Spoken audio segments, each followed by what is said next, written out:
The car world has gone crazy recently. I've got all the details on the new American Rolls-Royce, a hydrogen-powered Alpine hypercar, a 600 horsepower electric Jeep, and even a bulletproof SUV with real James Bond gadgets. But there are plenty of even cooler new cars that have just been revealed too. And I'm going to tell you everything you need to know about them in this video. Buy, sell, car wow. This is the new Cadillac Celestiq. It's a brand new ultra-luxurious EV that will take on cars like the Mercedes EQS and even the new Rolls-Royce Spectre. It looks absolutely incredible on the outside. Most car makers tone down their concept cars for production, but not Cadillac. This thing looks like it belongs in the metaverse, not on public roads. And it's just as eye-catching on the inside too. There are boatloads of posh materials and a 55-inch digital screen that stretches all the way across the dashboard. That's the same size as Mercedes' gigantic hyperscreen. The Celestiq comes with 2 electric motors. The Cadillac says make around 600 horsepower and almost 870 newton meters of torque. That's the same ballpark as the new Rolls-Royce Spectre, which has 585 horsepower and 900 newton meters. The Cadillac will accelerate from 0 to 60 miles an hour about half a second quicker than the Rolls-Royce though, with a time of 3.8 seconds. And the Celestiq will undercut that car in terms of price. It's expected to cost from about £250,000. That sounds like a lot, and it most certainly is, but it's also £50,000 less than the starting price of the Rolls-Royce Spectre. However, no one's going to buy an off-the-shelf Cadillac Celestiq. Just like when you buy a Rolls-Royce, you get a dedicated design team to help you spec your perfect electric luxury car, for an extra cost though, of course.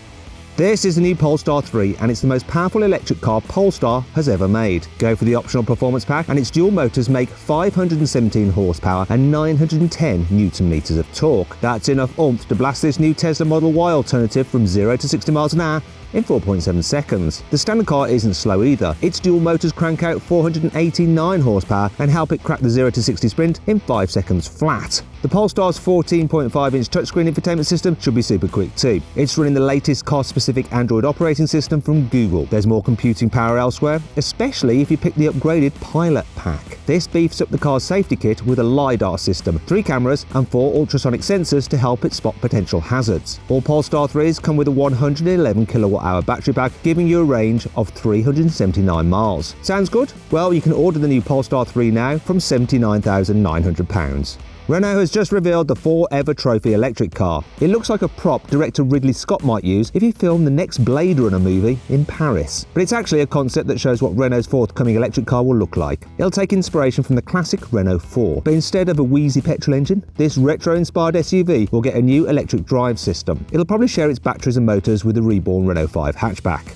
Speaking of which, Renault has built itself a new toy based on the classic Renault 5. It's called the R5 Turbo 3E, and it's what happens when you take a dinky French hatchback and give it the Need for Speed treatment. You can forget about T-tray spoilers. The Turbo 3E's rear wing is so big you could eat a 5-course meal off it. It also comes with a huge front splitter and a set of 80s-inspired turbofan alloy wheels. It's not all for show though. This French hatchback comes with a one-off tubular chassis and 2 electric motors that deliver 380 horsepower and 700 newton meters of torque to the rear wheels. This radical resto mod also gets bespoke front suspension with more than 50 degrees of steering angle, so you'll have no problem nailing massive drift angles in this small French electric car. That's not a sentence I thought I'd ever say. A crazy Renault 5 isn't the only racing-inspired concept to appear recently. Check out the Alpine Alpenglow. I know it sounds like a breakfast cereal, but it's a hydrogen-powered single-seater that shows what Alpine's future road cars and racing cars could look like. This isn't a hydrogen fuel cell car like a Toyota Mirai though. The Alpine has an internal combustion engine that actually burns hydrogen instead of using it to generate electricity. This technology probably won't appear in a production car anytime soon, but some of the Alpenglow's design cues might. In fact, you can see some of these cars in the background of the video. One of them is a new electric hot hatch, one is a new all-electric replacement for the A110 Coupe, and the third is a new electric SUV. Alpine isn't the only brand working on a new electric sports car. Apollo is developing this, the G2J. You probably know Apollo for building crazy hypercars, like the V12-powered IE. But the G2J shows it's committed to developing electric performance cars as well. It hasn't conferred any stats for this new car yet. After all, the G2J is technically just a prototype for now. But the company has said it will use this new 2-seater to tackle one of the biggest problems facing electric sports cars. How do you make a lightweight car that's fun to drive when it also has to carry around hundreds of kilos of heavy batteries? This is why the G2J uses loads of carbon fibre parts, and why its body looks like it's been shrink-wrapped around the car's chassis. Is this the start of an electric sports car arms race? I certainly hope so.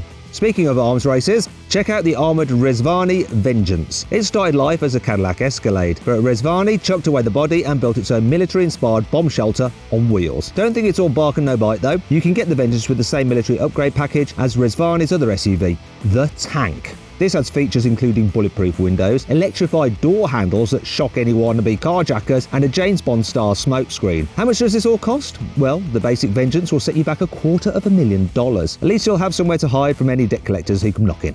The Rezvani isn't the only off-roader that's been revealed recently. Dacia has also showcased this, the Manifesto. Okay, so it isn't in the same league as the Vengeance. It doesn't even have any windows or doors, so it's definitely not bulletproof. But it does show what a simple back-to-basics off-roader could look like in the future when we'll all be driving electric cars. It has airless tyres that don't get punctured if you drive over sharp terrain, and there's only one headlight to save weight and help the battery last longer. You can also detach the light and use it as a camping torch. Lots of the Manifesto's interior is made from recycled materials, and the whole cabin is waterproof so you can hose it out if everything gets a bit muddy, or you could just leave it parked outside in the rain. Hyundai has just revealed the all-new 7th generation Grandeur. This is one of the biggest saloon cars the Korean company makes, and it's also set to be one of the most luxurious. Unlike many of Hyundai's latest cars, like the Ioniq 6, the Grandeur won't be a pure EV. No specs have been confirmed yet, but the car is likely to get a range of 4- and 6-cylinder petrol and hybrid engines. Sadly, it's almost certainly not coming to the UK.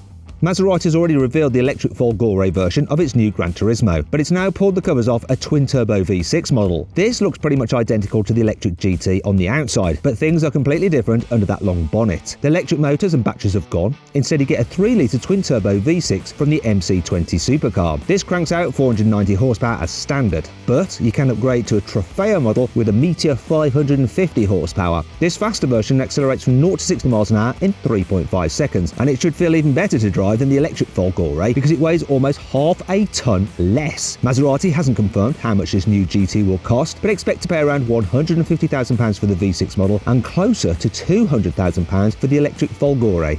Jeep is famous for building tough 4x4 off-roaders like the Wrangler, but now it's jumping on the EV bandwagon with the new Avenger. It certainly looks the part, but this new crossover only gets a single electric motor, and it only drives the front wheels. Although before you start complaining that a real Jeep should have 4-wheel drive, check out this Avenger 4x4 concept. Jeep hasn't said whether it will go into production, but don't rule it out. The Avenger isn't the only electric Jeep in the works. There's also a battery-powered version of the new Wagoneer on the way with 600 horsepower. This is set to have 400 miles of range and be capable of doing 0 to 60 miles an hour in around 3.5 seconds. And that's not all. Jeep is also working on a new fully electric off-roader called the Recon. This won't replace the Wrangler, but it offers the same hardcore off-roading abilities in a battery-powered package.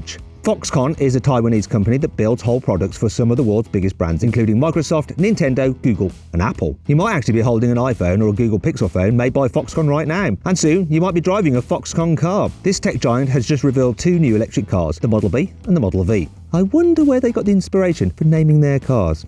Anyway, the Model B is a small electric hatchback. It's about the size of a Volkswagen ID3 and has about 280 miles of range. The Model V is an electric double-cab pickup truck that can carry 1 ton of cargo in the bed and tow a trailer weighing up to 3 tons. Foxconn doesn't plan to sell these cars itself, but it does want to build them and sell them in partnership with other brands. You never know. This could be the start of a Foxconn and Apple car project. Watch this space. I hope you enjoyed the video. If you did, please give it a like. If you want to watch some more videos, you just click on those windows there, and if you haven't done so already, I suggest you subscribe to this channel by just clicking on the carwow logo there. And if you do that, also make sure you click on the bell icon to turn your notifications on. That way you'll be alerted when we make a new upload. Thanks for watching.